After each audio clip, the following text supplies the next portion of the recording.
Una de cada 3 cárceles, según la Comisión Nacional de Derechos Humanos, que tiene un diagnóstico que hace año con año, que se llama el Diagnóstico Nacional de Supervisión Penitenciaria, pues ellos dicen que una de cada 3 cárceles tiene cogobierno o autogobierno.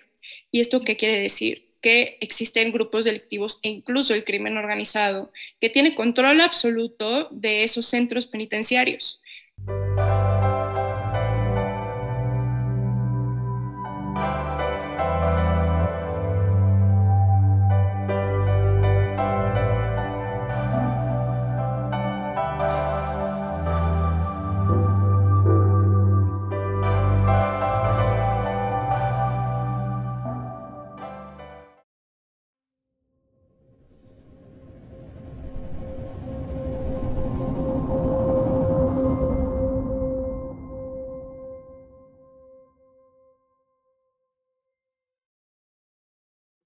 Buenas noches a nuestros amigos de la Jornada de Oriente. Los saluda con gusto Patricia Méndez en otra emisión del programa Las Reporteras. El día de hoy queremos agradecer a María José Martínez, ella es representante de una agrupación civil llamada La Bola, que nos pueda otorgar un poco de su tiempo para hablar de un tema muy relevante como cada fin de semana. Muchas gracias, María José. Patricia, muchísimas gracias por el espacio, a ti y a todo tu auditorio que nos está escuchando y a los que nos van a escuchar también. Muchas gracias. Pues, Marijo, si pudieras, por favor, abundarnos sobre el trabajo primero que hace la organización, ¿nos puedes dar una introducción de qué hacen, cuál es la trayectoria que han tenido, por favor? Con gusto. Llevamos 4 años, yo llevo 9 años ya dedicándome al sistema penitenciario y hace 4 años fundé esta organización que se llama La Bola.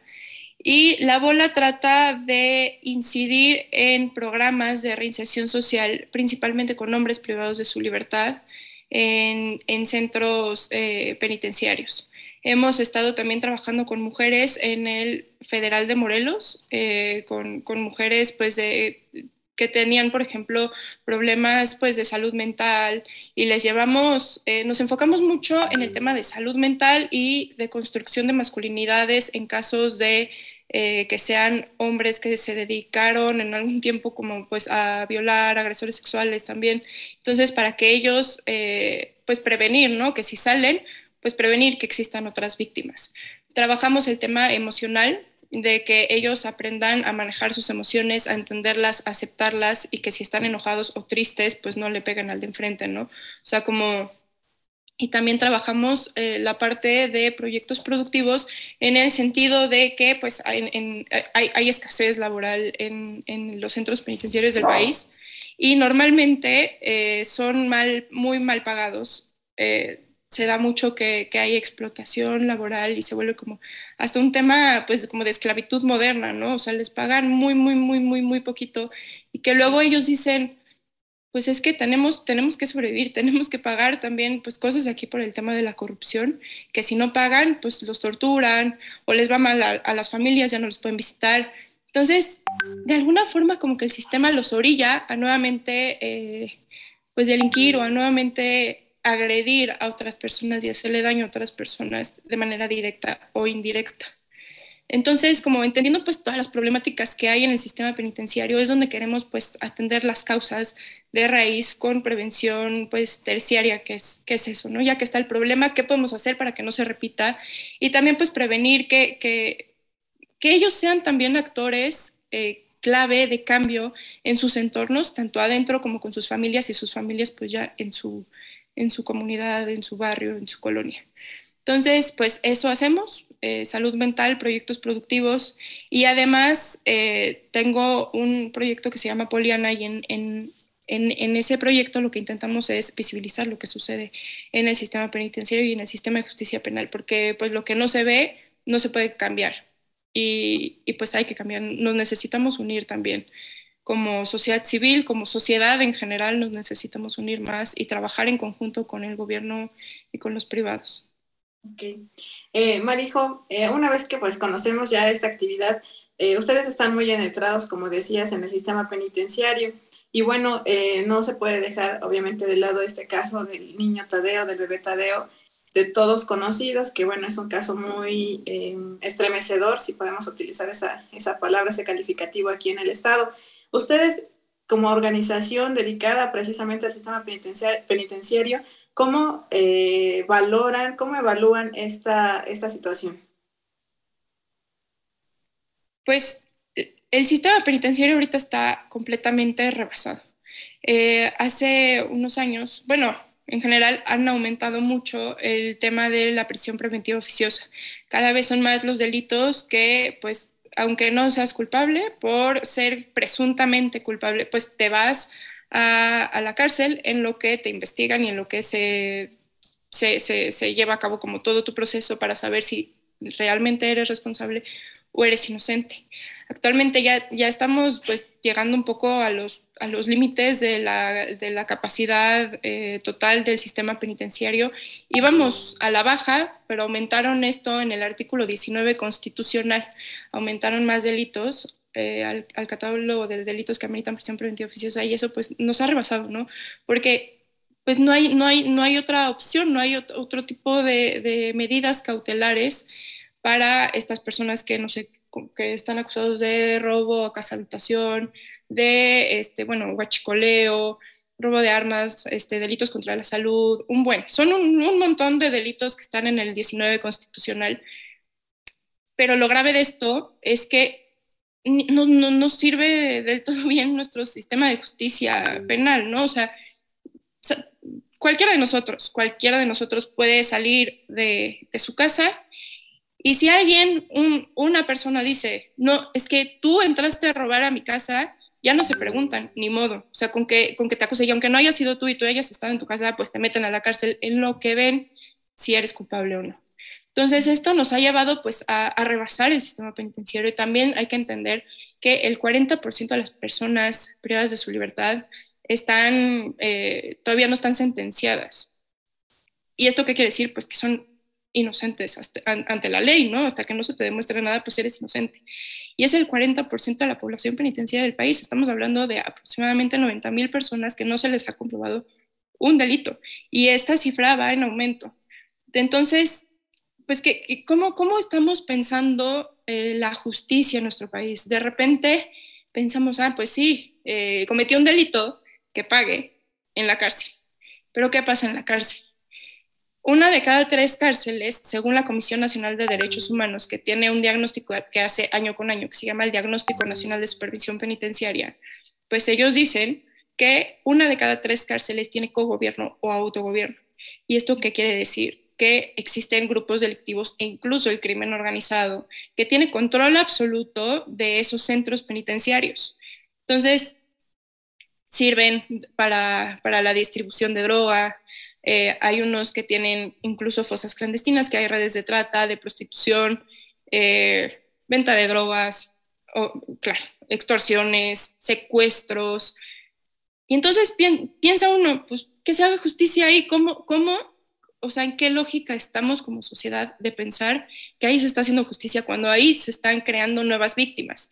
Y que incluso también la línea entre víctima y victimario es muy delgadita, porque pues son centros que sirven pues para que haya más víctimas, y lo que les decía de que la línea entre víctima y victimario es muy delgadita.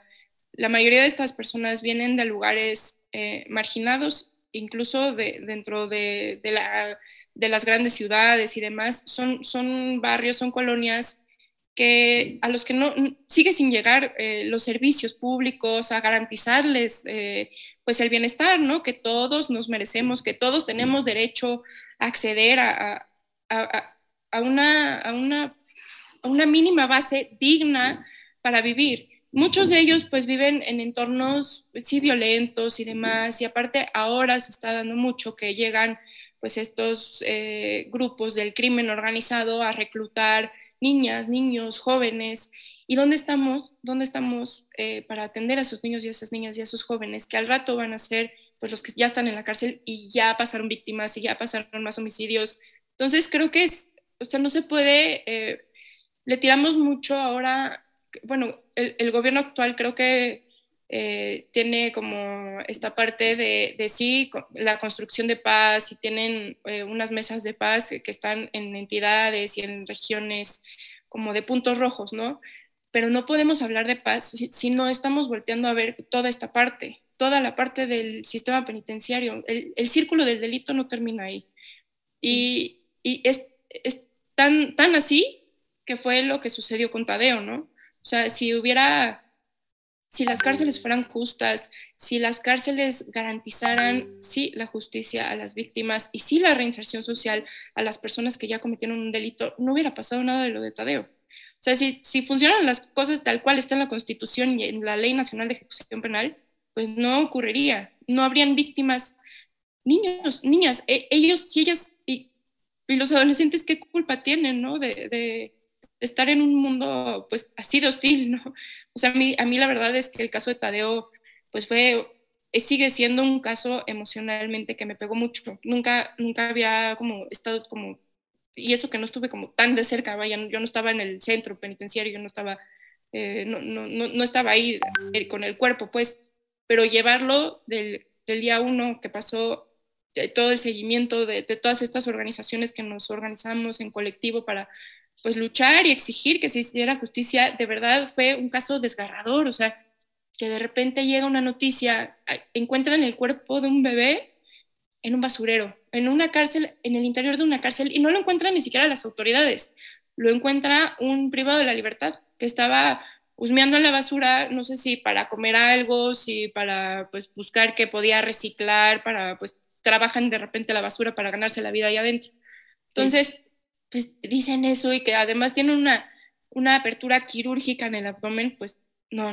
Y lo que más tristeza me dio, yo creo, fue que no fue motivo de indignación nacional, y creo que debió haber sido un motivo de indignación nacional y de que todos paráramos lo que estuviéramos haciendo para que se investigara bien y se investigara también sin tortura, porque ahora pues ya hay llamadas anónimas de familiares que están desesperadas porque además se da el tema de género. En las cárceles de hombres, pues las mamás, las esposas, las primas, las hijas, todas los visitan. Y en las cárceles de mujeres no. En las cárceles de mujeres, pues las mujeres están mucho más abandonadas que los hombres.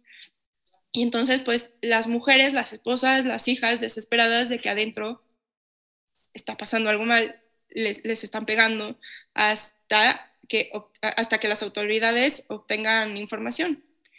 Y pues eso, ¿cómo está funcionando nuestro sistema de justicia? A mí se me hace absurdo. O sea, de verdad pensar pues que se está haciendo justicia cuando en realidad se está destruyendo a las personas es realmente triste. Creo que eso no es justicia. No podemos buscar justicia con venganza y justicia con pues agredir a las personas así, y menos utilizando los cuerpos como si fueran objetos. Okay. Queremos recordarle a nuestros amigos del auditorio que estamos hablando con María José Martínez, ella es representante de la organización civil La Bola. María José, como tú decías, el caso del sistema penitenciario es muy poco, tiene, digamos que de embale el nombre de reinserción social, porque en realidad no ocurre así. Si así le va a las personas privadas de su libertad, ¿cómo le va a los niños que viven con madres presas? Pues se ha regulado más el tema. Hace unos pocos años no estaba así de regulado como está actualmente. Les voy a platicar el contexto. Antes se supone que los niños podían estar con sus mamás hasta los 6 años, pero como no estaba regulado y no se tenía, ahora la causa de la reinserción y del sistema penitenciario y demás, creo que ha estado mucho más visible que antes. Antes pues, ni quieren voltear a ver las cárceles, y habían casos de niñas y niños de 12 años en Guerrero que seguían viviendo con sus mamás en prisión. Y pues, ¿por qué a los 12 años sigue viviendo con su mamá en prisión? Y que además, por ley, ellos no se le pueden separar a la mamá, vayan a donde vayan, incluso a los juzgados, incluso a las visitas conyugales con los papás, ¿no? Para que tengan relaciones. Los niños están ahí.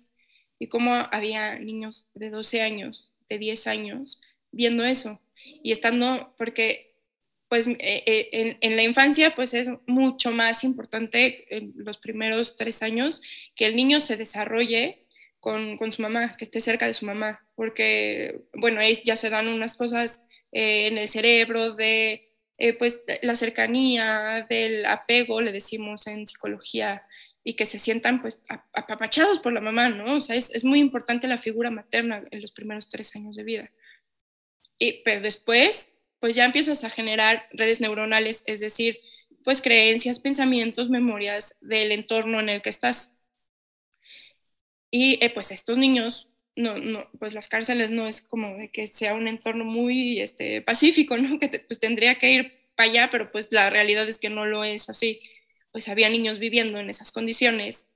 Actualmente, pues bueno, se impulsaron distintas reformas y demás iniciativas para que los niños, en lugar de estar hasta los 6 años, estuvieran hasta los 3. Actualmente están hasta los 3, la población de niñas y niños ha bajado. ¿Y qué pasa cuando cumplen la edad permitida para estar en el centro penitenciario con su mamá? Pues es todo un tema y es muy triste. Es muy triste, por ejemplo, si hay mamás, como les decía, las mujeres tienen mucho más abandono que los hombres. Y pues las mujeres con hijos muchas veces también están abandonadas. Y lo que pasa es, cumple los 3 años el niño o la niña y se lo tienen que llevar al DIF, o si tiene familias cercana, porque también hay mujeres pues de Honduras, de Centroamérica, que vienen acá y que por mulas, pero venían embarazadas y se quedan aquí. Y entonces no tienen a la familia cercana. Entonces, si está cercana a la familia y si la mamá acepta eso, se van con la familia, si no con el DIF. Y si no se van con el DIF, si la mamá no quiere que se vaya con el DIF, entonces se pueden ir a una casa hogar. ¿Y qué pasa? Cada cuánto ven a la mamá, pues la pueden ver una vez al mes, una vez cada 3 semanas. Y es tristísimo. A mí, por ejemplo, me tocó justo otro caso que me marcó mucho y que me rompió el alma con el corazón. Fue el caso de una mujer de Honduras, aquí en Ciudad de México, privada de su libertad, y que tenía una niña. Y pues esa niña, en ese entonces era hasta los 6 años. Esa niña pues ya no podía estar ahí con su mamá. Entonces pues se la quitamos para que se fuera a una casa hogar y la regresábamos cada mes. Pero quitársela de su mamá fue una cosa de las peores cosas, de las cosas más desgarradoras que he visto, porque ella no conocía la calle, no conocía qué era estar afuera, qué era estar sin su mamá. Su familia y su hogar era pues el centro penitenciario, no era más. Y cada vez que la regresábamos, cuando la regresamos, bueno, o sea, ella, así como si hubiera entrado, pues no sé, a un parque de diversiones, así estaba, era la más feliz. Después de un mes de regresar, al regresar, así, feliz, y le brillaban sus ojitos y saludaba a las compañeras de celda de la mamá y tía y no sé qué, y estaba feliz. Y cuando pasó que se acabó el tiempo de visita, igual, o sea, desgarrador. Y eso viven, claro que son momentos traumáticos para las niñas y los niños, ¿no? Y por ejemplo, también se normaliza muchísimo la violencia en esos espacios. ¿Por qué? Porque llega y me tocó, era impresionante ver a los niños de decirles, pues si ustedes le preguntan a un niño, ¿qué quiere ser de grande? No, pues yo quiero ser bombero, yo quiero ser doctor, yo quiero ser policía, yo quiero ser soldado, yo quiero ser, no sé, y ellos decían, ay, yo quiero ser carterista, yo quiero ser secuestrador, pero ya, o sea, una violencia normalizada, impresionante a una edad muy, muy, muy corta. Sí creo que como sociedad hemos normalizado mucho la violencia, pues a tal grado que sucedió lo de Tadeo y no fue un paro nacional que debió haber sido. Y pues eso también lo estamos reflejando en las niñas y en los niños, ¿no? O sea, tanto en contacto con el sistema penitenciario como los que no están en contacto con el sistema penitenciario. O sea, como pues si matan a uno más o no lo matan, o si violan a una mujer o no violan a una mujer, pues es una más, una menos. Y eso es lo grave. Y que si hay una cultura en estos espacios sobre todo en adolescentes, pues crecen con esto, y de adolescentes no, pues es que yo quiero ser el más fregón de mi colonia, Y yo quiero llegar a la grande. La grande significa pues la cárcel como tal, porque cuando son adolescentes que cometen delitos se llaman comunidades de tratamiento para adolescentes. Y en las comunidades muchos de ellos es, no, yo quiero ser el más fregón y estar en la grande. Y pues no, o sea, se tiene ya como esta figura así idealizada de, pues sí, ser el más macho y el más malo te posiciona, ¿no? Y tiene que ver mucho con el machismo que vivimos como sociedad en general, que eso de alguna forma pues ha posicionado a quién es el hombre de la casa y quién es el hombre de la colonia y quién es el líder, ¿no? Del grupo. Creo que es algo que tenemos que luchar para que pues, no se idealicen estas figuras y también prevenir que todos estos niños, niñas y adolescentes pues caigan en las manos del crimen en general y de la delincuencia y que también se brinden oportunidades. Es un tema pues es necesario. Si queremos construir paz en nuestro país, necesitamos voltear a ver a las cárceles, necesitamos voltear a ver a las niñas y a los niños que están en contacto con el sistema penitenciario y de alguna forma sí crear espacios seguros adentro de prisión. O sea, eso se supone que tendría que existir en todas las cárceles de mujeres o donde están los niños y las niñas. Absolutamente todos, y pues no existe. No existe.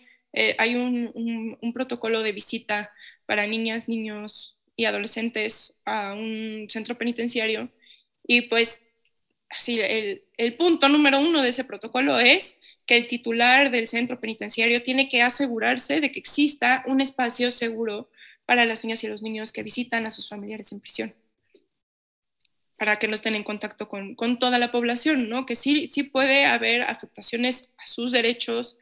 Hay, imagínense, pues hay personas que cometen delitos como de pedofilia y demás, y van los niños, ¿no? Van los niños a visitar a sus familiares, que está bien, pero tendrían que estar por completo separados. No tendrían por qué los niños cruzarse o correr riesgo al cruzarse por ahí, ¿no? Claro. Y fue lo que pasó un poco en San Miguel, digo, pues el cuerpecito de Tadeo, pues digo, es que difícil, pero sí nos demostró mucho que la vulnerabilidad que existe para que los niños y las niñas entren a un centro penitenciario, que si Tadeo sí hubiera entrado vivo, ¿no? Y que como ninguna autoridad se dio cuenta de que no salió, o sí se dieron cuenta y lo quisieron callar. A saber, a ver qué dicen las investigaciones, pero yo creo que Tadeo debe ser un símbolo en nuestro país de justicia y de los derechos de todas las niñas y los niños que están en contacto de alguna forma con el sistema penitenciario y en contacto en general pues, con círculos donde prevalece la violencia, ¿no? O sea, sí tenemos que voltear a ver para allá. Marijo, aparte de estas pues conclusiones a las que llegas, de que es importante que se voltee a ver a estos centros y que en realidad pues no funcionan como tal, como centros de reinserción social, ¿cuál sería la primera recomendación o la primera acción que los gobiernos en general tendrían que realizar para mejorar el sistema penitenciario? Yo creo el tema de presupuesto es muy importante. Se ha recortado el presupuesto en general a nivel federal y a nivel estatal, los presupuestos a los sistemas penitenciarios. Creo que eso es fundamental, pues invertirle a la mejora de los centros penitenciarios para que las personas que estén ahí vivan dignamente, pues todos somos seres humanos y todos tenemos derecho a tener una vida digna. No es muy difícil eso, de que hay dinero, nada más que pues o sea, seguimos como con este chip de ¿por qué le va a meter dinero a las cárceles si son personas que de alguna forma u otra le han hecho daño a la sociedad? Pero no conocemos sus historias, no conocemos de dónde vienen. Creo que sí vale la pena, invertir en programas de reinserción, cambiar por completo el discurso, la narrativa que tenemos como sociedad, quitar la palabra castigo, porque el castigo ya mentalmente ya es, pues nos vamos a vengar, y con la venganza no vamos a conseguir nada, claro que hay que entender primero las víctimas por delante, ¿no? O sea, claro que hay que validar el enojo de las víctimas, la tristeza, la impotencia y demás, pero de nada sirve meter a estas personas a una institución que solo produce y reproduce la violencia, porque entonces se produce y reproducen otros tipos de víctimas, otros tipos de delitos, y eso no es justicia, y lo tenemos que voltear a ver así. Entonces, presupuesto, cambiar la narrativa, quitar, bueno, o sea, somos de los pocos países que tienen prisión preventiva oficiosa, o sea, va en contra de los derechos humanos por la presunción de inocencia y pues cuántas personas, el 40% de las personas están ahí. Hay casos que pues sí ameritan, ¿no? Prisión preventiva justificada, por ejemplo, para que pues no se escapen y demás. Pero bien podría no ser como pues la primera cosa que se hace cuando alguien comete un delito, presuntamente comete un delito, ¿no? O sea, ya lo metes a la cárcel.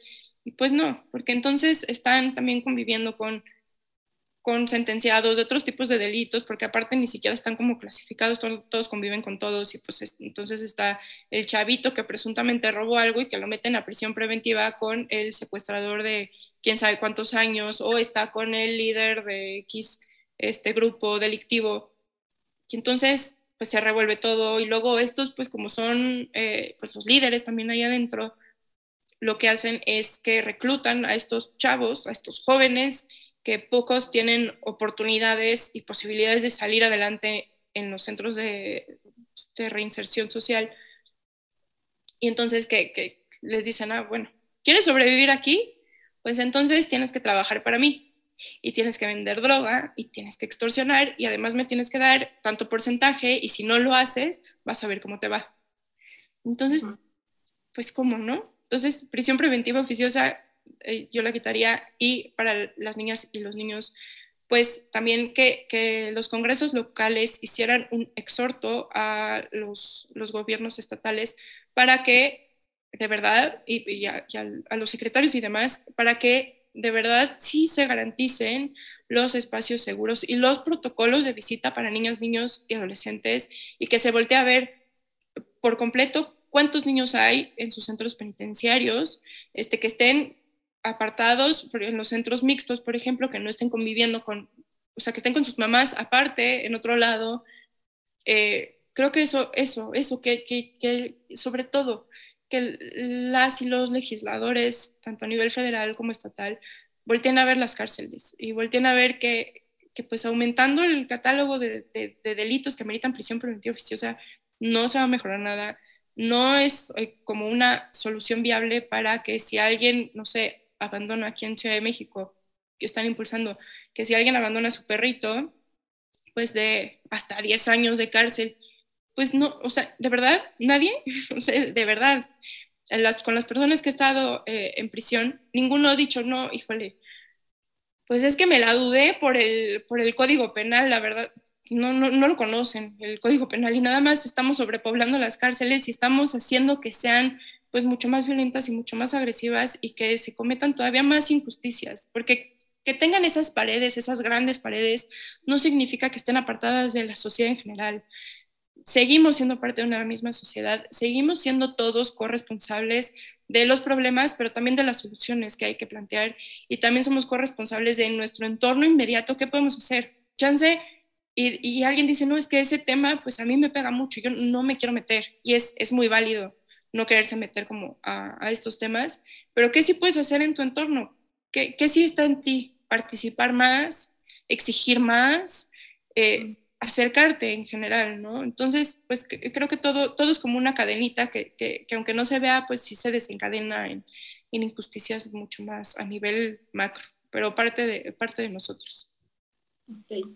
Bueno, pues muchísimas gracias, María José. Queremos agradecerte a nombre de los lectores, de quienes en esta noche nos siguieron por nuestras redes sociales, este tiempo que has tenido con nosotros para hablar de este tema tan importante. Muchas gracias a ti y a nombre de la Jornada de Oriente también a la organización La Bola. Muchísimas gracias Patricia, gracias a la Jornada de Oriente por el espacio, gracias a todos ustedes que nos estuvieron escuchando y pues aquí estamos, quien se quiera unir a la lucha, no dude buscarme en mis redes sociales y con mucho gusto. Muchísimas gracias, María José Martínez, representante de la Organización Social La Bola. Buenas noches a todos y buen término de domingo. Gracias.